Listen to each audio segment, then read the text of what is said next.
কয়েকটা কল্যাণমূলক কাজ আমি বলে দিই। এক, জান্নাতে আমরা সবাই যেতে চাই। যেতে চাই কি চাই না? চাই।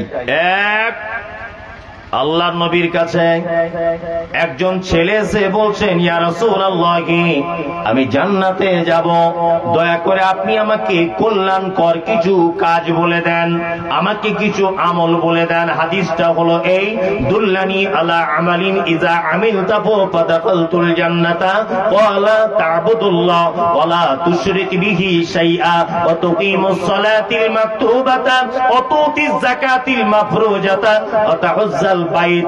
একটা ছেলে এসে দয়ার নবীকে ডেকে বলছেন, ইয়া রাসূলুল্লাহ, আপনি আমাকে এমন কিছু আমলের কথা বলে দেন যে আমলটা করলে আমি জান্নাত চলে যাব। এক নম্বরে নবী বললেন, ওয়ালা তা'বুদুল্লাহ, সর্বক্ষেত্রে তুমি গোলামি করবে একমাত্র আল্লাহর। সর্বক্ষেত্রে গোলামি কার করা লাগবে?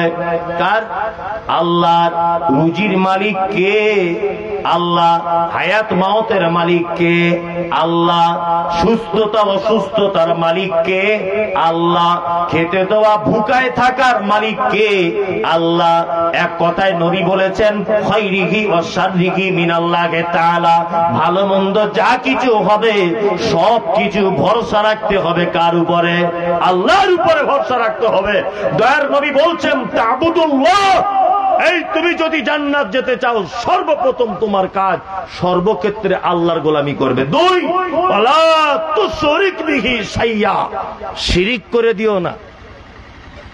এই শিরিক বুঝেন? শিরিক কাকে বলে বুঝেন তো? কাকে বলে? কই দেখি বিহারের মানুষ কি বুঝেছে? শিরিক কাকে বলে বলুন একটা লোক। কে? খুব ভালো করে একদম বাংলাতে বুঝে যান, ভেতো বাংলায়, গ্রাম্য ভাষায়। এক, শিরক মানে হচ্ছে আল্লাহর যে ক্ষমতা আছে, এই ক্ষমতা পৃথিবীর অন্য কারো আছে, এটা মনে করা শিরক। সহজে বুঝে যান, আল্লাহর যে ক্ষমতা আছে, এই ক্ষমতা অন্য কারো আছে, এটা মনে করা শিরক। রুজি, আমরা যতই মুসলমান মুসলমান করি, যতই আবার আহলে হাদিস করি, এই গ্রামটা আহলে হাদিস গ্রাম তো, যতই আহলে হাদিস করি, যাই কিছু করি, আমরা কিন্তু একটা জায়গায় খুব দুর্বল, খুব দুর্বল। দোকানদারও দেখছি কিষানগঞ্জ বাজারে, মুসলমান দোকানদার, তারও দেখছি দোকানে একটা তাবিজ ঝোলানো রয়েছে, ব্যবসাতে উন্নতি হবে বলে। আছে না নাই? আছে। নতুন দোকান করেছে, ইমাম সাহেবকে গিয়ে বলছি, ইমাম সাহেব একটা তাবিজ দিয়ে দেন তো। তা বলছে কিসের কারণে নিবে ভাই? তা বলছে দোকানে যাতে বেচা কেনাটা ভালো হয়।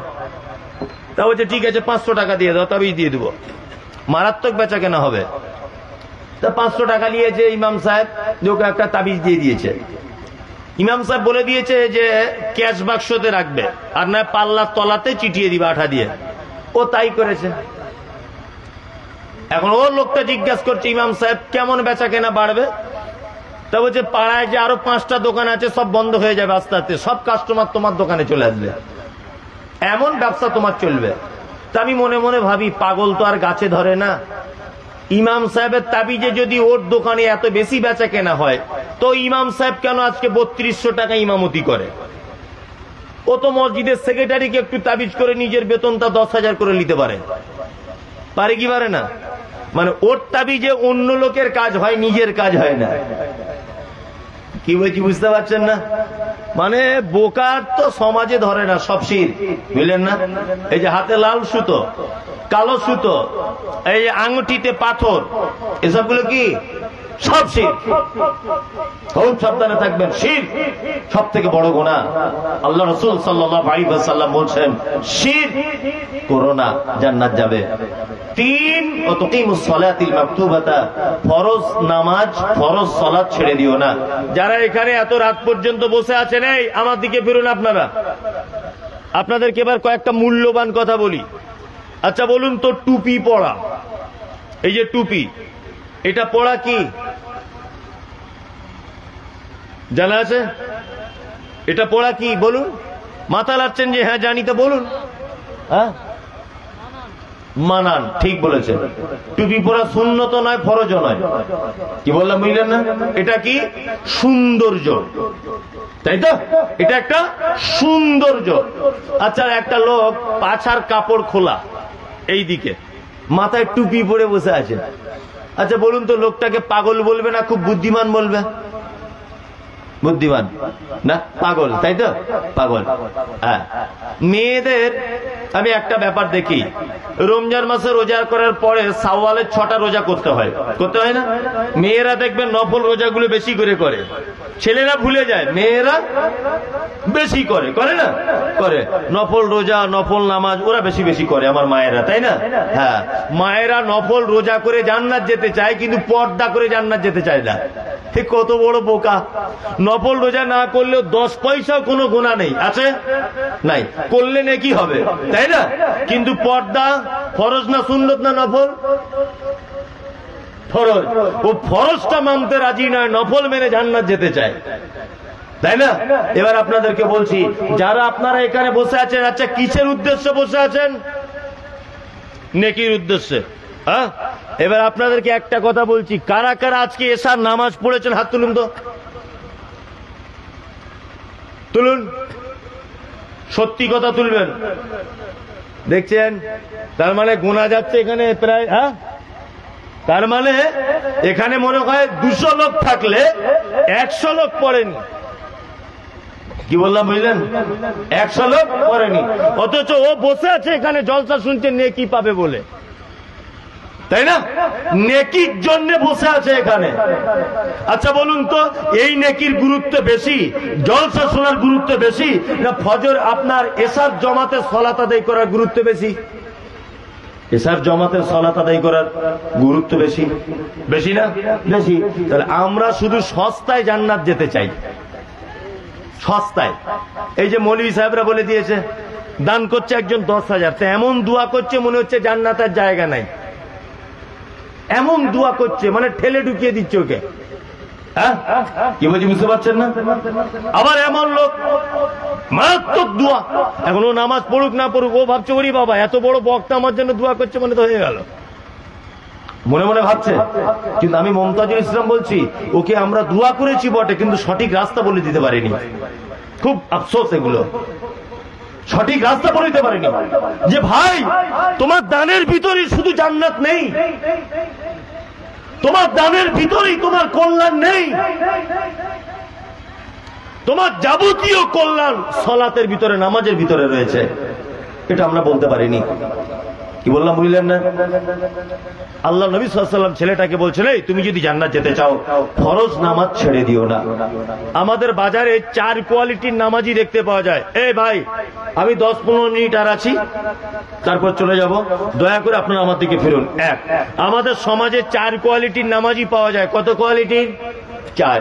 এক, জোহরে যায়, আসরে যায়, মাগরিবের সময় পায় না, আর ফজরে ঘুম ভাঙে না।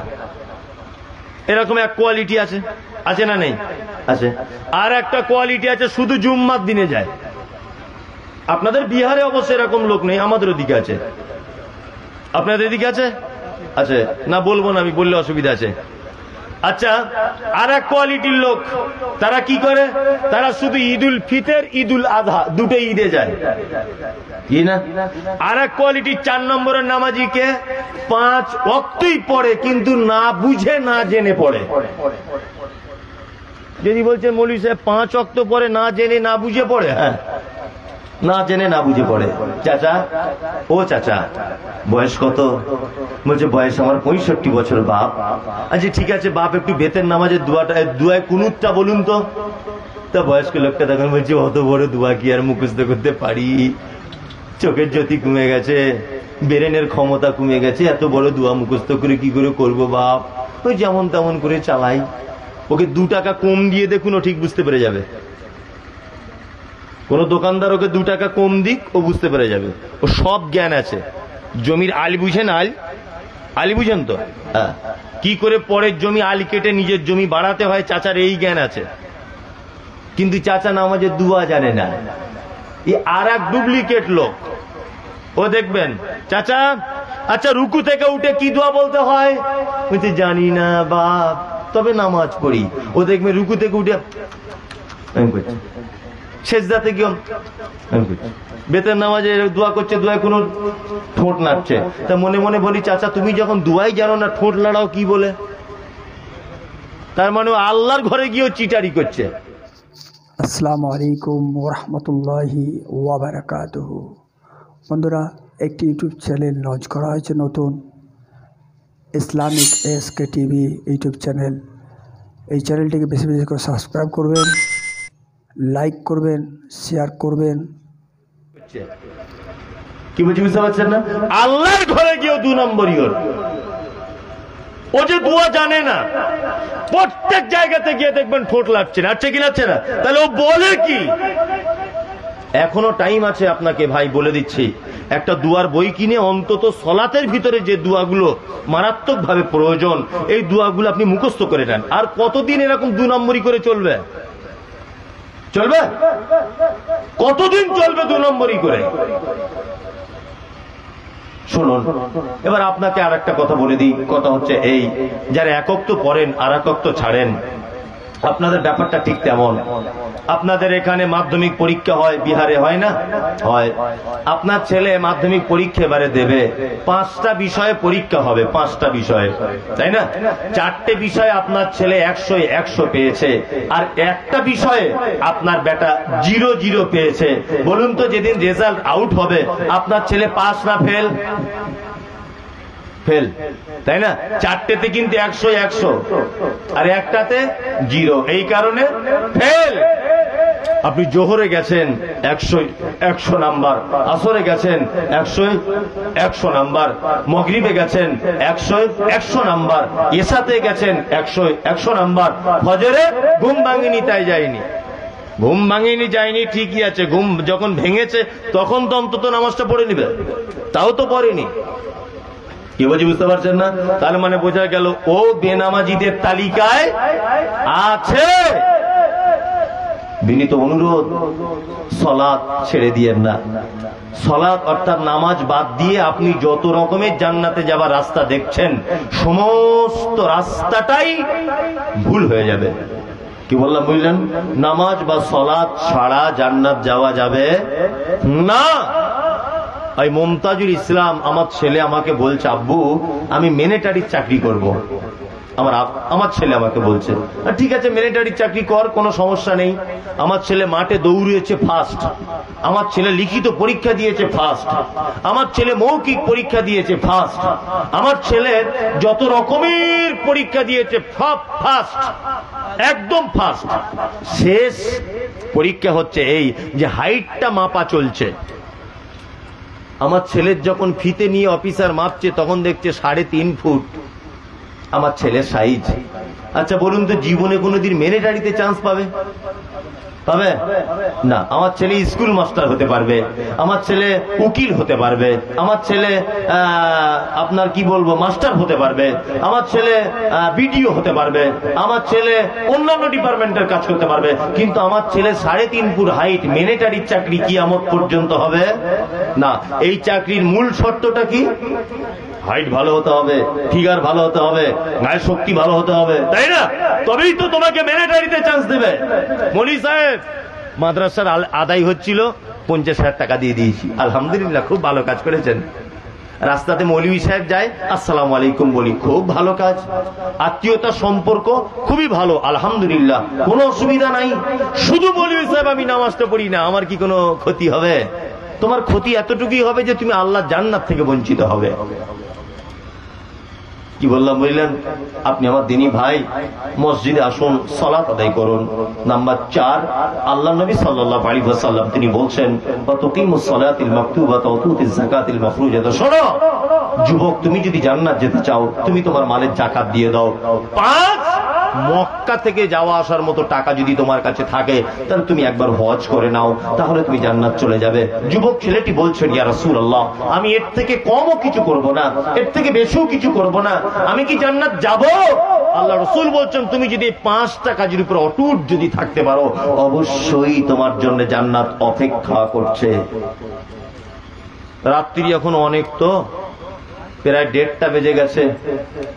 মানুষকে আমি আর 1 মিনিটের জন্য বসতে বলবো না, 1 মিনিটের জন্য নয়। ওই জন্য আপনাদের কাছে বিনীত অনুরোধ, আপনাদের একটা কল্যাণের হাদিস বলে দিলাম, আর একটা অকল্যাণের পরিপূর্ণ সূরার আপনাদেরকে ব্যাখ্যা করে বোঝালাম। অকল্যাণ, কারণ গীবত করিয়েন না, পরনিন্দা করিয়েন না, চগলখড়ি করিয়েন না, আর মাল জমা করুন, গুনে গুনে রাখবেন না, ভাববেন না যে মাল আমাকে বাঁচাবে। আর কল্যাণ কি? কল্যাণ হচ্ছে সর্বক্ষেত্রে গোলামি করবেন আল্লাহর, শিরক করবেন না, 5 ওয়াক্ত সালাত আদায় করবেন, মালের যাকাত দিয়ে দেবেন, হজ করে নেবেন যদি আপনার উপরে হজ ফরজ হয়ে যায়। ইনশাআল্লাহ আমরা এই কল্যাণকর 5টি কথা আর অকল্যাণকর 2টি কথা মেনে চলবে ইনশাআল্লাহ।